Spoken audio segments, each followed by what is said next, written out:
காமராஜர் ஆட்சிக்கு வந்த மாதிரி நம்ம கட்சியில் வந்து யாராவது ஒருத்தர் வந்து காங்கிரஸ் கட்சி தமிழகத்தில் ஆட்சி அமைக்கணுன்ற ஒரு எண்ணம்லாம் உங்களுக்கு இல்லவே இல்லையா? நீங்கள் என்ன நிலைப்பாடில் வந்து இருக்கிறீங்க?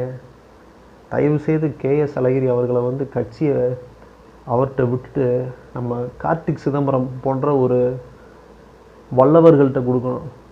ஏன்னா அவரும் வந்து தெரியும் ஒரு உண்மை உத்தமர் அப்படின்னு வந்து நம்ம காமராஜரை போன்று கரைபடியாத கை அப்படின்லாம் வந்து நம்ம சொல்ல முடியாது.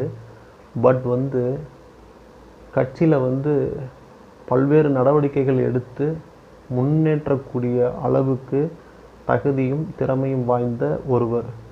இப்போ என்ன சொல்லலாம், நல்லவனுக்கு மதிப்பில்லை ஆனால் வல்லவன் எங்கே போனாலும் பொழைச்சிப்பான் அப்படின்ற மாதிரி கார்த்திக் சிதம்பரம் வந்து ஒரு காமராஜரை போன்ற ஒரு தலைவர் கிடையாது. பட் அவர் வந்து ஒரு மல்டி டேலண்ட் பர்சனாலிட்டி. ஒரு